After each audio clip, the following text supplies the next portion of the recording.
ازيكم عاملين ايه؟ يا رب تكونوا كلكم بخير. الراعي الرسمي للشتاء القرنبيط، ودلوقتي مفيش اكتر منه في الاسواق. فتعالوا النهارده نعمله بطريقه هتطلعه مقرمش وتحفه، كانكم بتاكلوا ستريبس مش قرنبيط. يلا بقى نبدا ونقول بسم الله. معايا كده قرنبيطه، هفصصها كده كل زهره لوحدها، والزهره اللي هلاقيها كبيره هقسمها نصين. انا عايزه القرنبيط كده يبقى صغير، لان كل ما يبقى صغير هيقرمش ويبقى طعمه حلو قوي، والطعم القوي بتاع القرنبيط مش هيبقى باين. فخلوه كده، انا بحبه كده صغير، لو بتحبوه كبير براحتكم، كل واحد زي ما هو بيحب. انا القرنبيط بقى هقطعه كله كده حتت صغيره، وبعدين هاخده هغسله كويس، او هقشر الحته دي كمان اللي بتبقى تحت. هقشر بقى كله كده كويس، وبعد كده هاخده تحت الميه واغسله كويس جدا عشان لو في اي تراب او اي شوائب تروح. اثناء بقى ما بقطع كده، انا كان عندي حله هنا على النار سايباها بتغلي فيها ميه، حطيت عليها كده شويه ملح وشويه من الكمون. لما تغلي بقى هنزل عليها بالقرنبيط.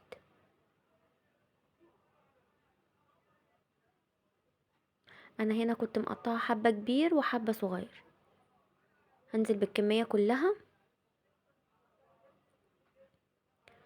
ومش هطول عليهم في السوا عشان ما يتهريش، يا دوب 3 4 دقايق وهطلعه على طول. بعد ما القرنبيط بقى استوى، انا خدته صفيته وغسلته تاني تحت الميه، عشان اضمن ان هو ما يبقاش فيه اي حاجه تراب او اي شوائب، و...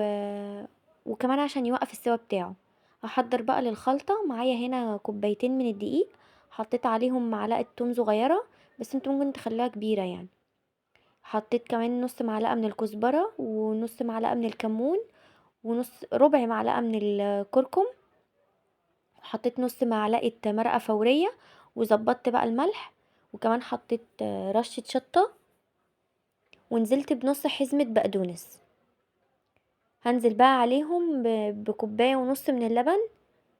كل دقيق بيختلف عن بعض، فانا هتنزلوا كده بالتدريج لحد ما توصلوا العجينة تكون مش خفيفة ومش تقيلة، اتخن شوية من عجينة الكريب عشان تمسك على القرنبيط وما تقعش من عليه. هزود بقى عليهم كمان بضاية، واحط عليهم رشة فلفل اسود. هخلط بقى كل الكلام ده كويس مع بعض، وهخففهم بعد كده بالمية. حابين تحطوا الكمية كلها مية براحتكم، او ممكن الكمية كلها لبن براحتكم. انا عملت نص لبن ونص مية، والاكتر لبن يعني. فضلت اقلب بقى كده لحد ما وصلت للسمك اللي انا عايزاه.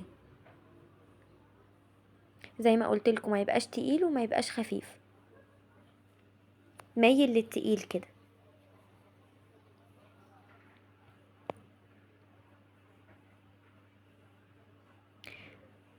في بوله تانية كده بقى هحط كده شويه من الدقيق، حطيت عليهم معلقتين من النشا، وهنزل بقى بالقرنبيط بعد ما استوى في الخلطه السايله. هغطسها كده في الخليط السائل ده، وبعد كده هاخدها هحطها في الدقيق. في الخطوه دي بقى انا كنت سايبه الزيت على النار بيسخن، وزيت يكون غويط.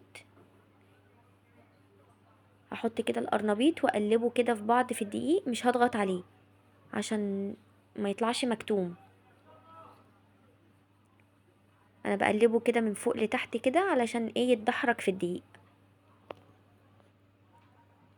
بس ده شكله كده بقى. الزيت هنا على طول هاخده من الدقيق على الزيت على طول. هنا الزيت كان غلي فنزلته. ده بقى شكله، وكان طعمه تحفة ومقرمش، اسمعوا الصوت. والله انا ما كنتش باكل القرنبيط زهر ابدا، انا كنت بفصص كده الوردة اللي فوق في خليط تاني كده بيبقى مليان بيض اكتر، وكنت بقليه في الزيت. عمري ما اكلته كده زهر. لما جربت الطريقة دي انا خلاص مش هعمل غيرها بعد كده. فجربوها وقولوا لي رأيكم، ولو عجبتكم ما تنسوش تعملوا لي لايك وسبسكرايب، واستنوني في فيديوهات تانية كتير ووصفات اكتر. وبس كده، باي.